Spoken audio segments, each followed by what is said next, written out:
corrupción es la razón de todo mal, desde la desigualdad hasta la delincuencia.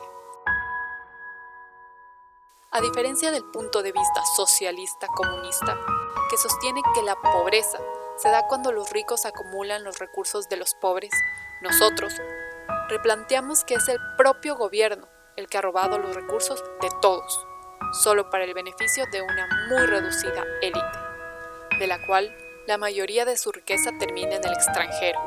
Estos saqueos se han dado desde nuestro primer día de fundación como república hasta la actualidad y continuarán, a menos que se pongan leyes radicales en contra de la corrupción, ya que el corrupto no roba por maldad, sino por racionalidad, ya que la ley contra este acto es tan blanda que para el que comete corrupción vale la pena pagar un pequeño castigo a cambio de grandes cantidades de dinero. Sin embargo, si el castigo es severo, entonces tal transacción pierde toda racionalidad y sentido. A través de la corrupción, nuestro país fue robado en cada obra, como en carreteras que cuestan 8 veces más que en Europa, así como en cada acuerdo internacional. Basta recordar lo que trajo el descubrimiento del petróleo en los años 70, donde más del 90% de la producción paraba en manos de otros países, enriqueciendo a los gobernantes y algunas familias oligárquicas que vendían al país por el beneficio propio, a causa de su codicia. El país se volvió del 50 al 70% más pobre, el desempleo incrementó del 15 al 70% y el país acumuló una deuda más grande a pesar de 20 años de bonificación petrolera. Pasó de poco más de 200 millones hasta superar los 16 billones de dólares en deuda.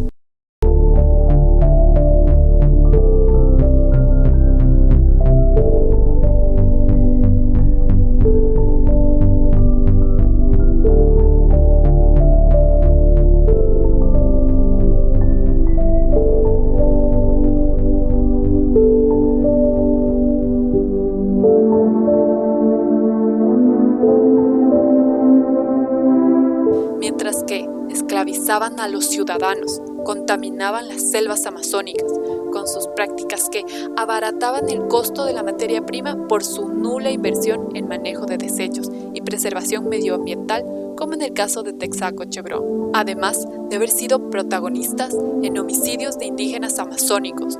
Lamentablemente, según John Perkins en su libro Confesiones de un sicario económico, menciona que nuestro propio ejército ecuatoriano fue actor de dichos actos, atentando contra la vida de nuestros indígenas, lo cual sigue pasando actualmente, como en diciembre del 2016, cuando los Shuar atacaron un megaproyecto minero chino que estaba contaminando su agua y destruyendo sus casas a cambio de generar 600 toneladas de desperdicios por solamente 2 toneladas de metal extraído. Como respuesta, recibieron al ejército y policía ecuatoriano al servicio e intereses de China y las empresas mineras. Como se puede ver, la historia no se repite, pero sí rima.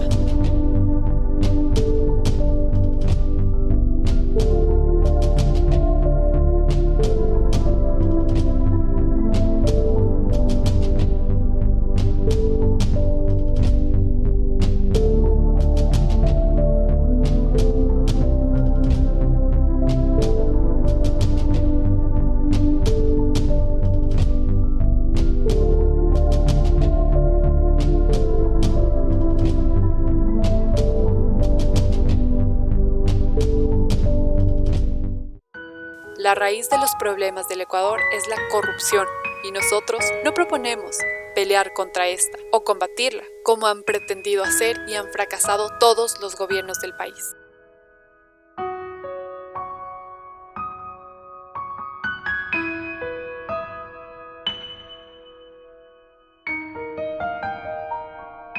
Nosotros queremos tener la ley contra corrupción más estricta y fuerte a nivel mundial. Previo al inicio de la campaña electoral se destapó el caso de corrupción más grave de Latinoamérica: los sobornos de Odebrecht en 12 países. Odebrecht está aquí desde 1987, o sea que se volvió corrupta en el 2007. En el único debate donde participaron todos los candidatos, Lenín Moreno dijo: he dicho que vamos a hacer una cirugía mayor a la corrupción. Para que los corruptos de ayer y los corruptos de ahora vayan a la cárcel. Como presidente electo, delineó un primer compromiso. Ustedes conocen pues el fortalecimiento de la transparencia y una lucha que hemos ofrecido tenaz, fuerte, contra la corrupción. La bomba de tiempo de Odebrecht explotó en el 9º día de su mandato. El Frente Anticorrupción y la ayuda a la ONU son las estrategias de Moreno. ¿Pero serán suficientes para combatir la corrupción? Proponemos aniquilarla, hacer un holocausto a las personas corruptas del gobierno, pudiendo llegar al punto de que un cerdo en un camal tenga más derechos que un funcionario que ha cometido un acto de corrupción. El claro ejemplo histórico de que esta política funcionará e impulsará drásticamente al país es Singapur, una república extremadamente pequeña que es difícil de encontrarla en el mapa, incluso sabiendo su ubicación, la cual hace 50 años era solo una isla del tercer mundo, donde las violaciones y corrupción se daban a diario. Hasta que aprobaron la ley que criminalizaba la corrupción, la cual daba pena de muerte a cualquier funcionario que robara o corrompiera al Estado.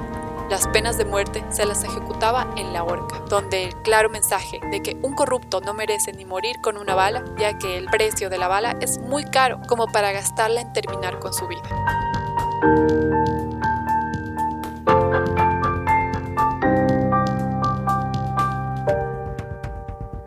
Ahora, Singapur es uno de los países más ricos y desarrollados del mundo, el cual ha roto el mito de que los países tropicales son más pobres que los países fríos. Por otra parte, habrá que considerar el contexto cultural latinoamericano, muy cercano a la unión familiar, que ha demostrado que los latinos pueden sacrificarse a sí mismos por la familia. Por lo tanto, probablemente los funcionarios públicos podrían estar robando, poner todo a nombre de la familia y morir en la horca con tal de enriquecer a su familia. Por ende, esta ley tendría que ser mucho más fuerte que la que se ha aplicado en Singapur. El movimiento radical ecuatoriano propone no solo dar pena de muerte al corrupto, sino también extraer sus órganos y tejidos para darlos a los pacientes de emergencia más necesitados, ya que un donante de órganos puede salvar hasta 8 vidas, mientras que uno de tejidos hasta 75, y su cuerpo donado a las facultades de medicina y toda su familia incautada sus bienes, ya que si el funcionario público no pudo traer honor en su vida, que lo traiga en la muerte. Sin corrupción, de repente, las cosas comenzaron a funcionar en Singapur, y lo mismo pasará en Ecuador. Muchos proyectos de izquierda o de derecha han fracasado, no por su mala iniciativa, sino por su mala ejecución, por la corrupción. Incluso algunos líderes criticados como Hugo Chávez tuvieron iniciativas que proporcionaban beneficios para todos los venezolanos, como el de subsidiar la gasolina a más del 90%, haciéndola la más barata del mundo. Pero esto terminó en un fracaso total y en un desabastecimiento de gasolina en un país fuertemente petrolero, ya que la gasolina terminó siendo contrabandeada a países vecinos y principalmente por sus funcionarios públicos, en complicidad de la policía, el ejército y la Guardia Nacional Bolivariana. Lo único que me importa es que arranque bien el nuevo sistema de cobro y subsidio directo de las gasolinas para el pueblo. Lo que comenzó como un proyecto que hubiera beneficiado a todos los venezolanos, fuera de su estrato social, por la corrupción, los metió en una de las crisis humanitarias y económicas más graves y vergonzosas de su historia. La corrupción será condenada peor que un homicidio, y aunque la familia del corrupto que será incautada se podría decir que realmente no tiene la culpa, pues el pueblo ecuatoriano tampoco tiene la culpa de ser robado, por ende no tienen por qué estar pagando con su sufrimiento y estancamiento por los lujos de una familia de un funcionario corrupto. Como dicen en Singapur, un criminal puede tener perdón, un corrupto no. Para hacer el proceso de cazar la corrupción, se dará incentivos a los que denuncien la corrupción, a través de recompensas económicas a los denunciantes, financiadas por el Estado y con porcentajes de las incautaciones de los bienes del sentenciado y sus familiares. Al igual que, si un corrupto ya condenado y procesado decide dar información sobre otros actos de corrupción, tendrá más días de vida y de ver a su familia e incluso de conservar en su familia algún porcentaje de sus bienes, a cambio de más información útil acerca de las redes de corrupción. También se hará inspecciones rutinarias, sin previo aviso en instituciones del Estado, y se pondrán trampas en donde a través de infiltrados se tratará de sobornar a funcionarios. El que caiga en esto será juzgado con la pena de muerte del corrupto. Finalmente, los funcionarios culpables o con sospecha de corrupción serán interrogados con métodos modernos como el del polígrafo. El dinero de un soborno podrá ser aceptado, entregado y reportado al Estado, pero el soborno y favor jamás será cumplido, ya que la culpa no es del sobornante, sino del funcionario que se deja sobornar. Esto será una dictadura a la inversa. En vez de permitir el beneficio y empoderamiento del gobierno a través de la opresión, será una dictadura del pueblo al gobierno para beneficiar y empoderar al pueblo a través del servicio óptimo del gobierno, hacia y para beneficio únicamente del pueblo. Un dato importante para tener en cuenta es que solo del 1% al 2% de la población del país trabajan en el gobierno o tienen acceso directo a fondos del mismo. Por lo tanto, esta ley aplicaría solo para este pequeño y reducido porcentaje de toda la población nacional. De igual manera, siguiendo el ejemplo de Singapur, se creará una institución de investigación de la corrupción, la cual trabajará independientemente y podrán revisar casas, propiedades, teléfonos, emails, entre otras cosas de cualquier funcionario público y sus familiares, incluyendo al propio presidente, sin previa orden judicial y sin ninguna razón específica. Las inspecciones serán rutinarias y sin avisos. El sueldo que recibirá esta institución será una parte como sueldos fijos y otra parte será una compensación por número de corruptos o irregularidades encontradas, ya que recibirán comisión y porcentaje del dinero y bienes incautados al corrupto y su familia, con el fin de que estén obligados y fuertemente motivados a encontrar actos de corrupción si quieren gozar de un sueldo alto. Con estas leyes, los funcionarios públicos ya dejarán de encontrarse en una posición de prestigio ante el pueblo, en la cual han evadido leyes y han tenido acceso a fondos del Estado, sino que estarán en una posición de sacrificio y servidumbre hacia el pueblo, como debería de ser. Solo cuando los gobiernos son los que temen a las personas es cuando empieza a florecer la verdadera libertad.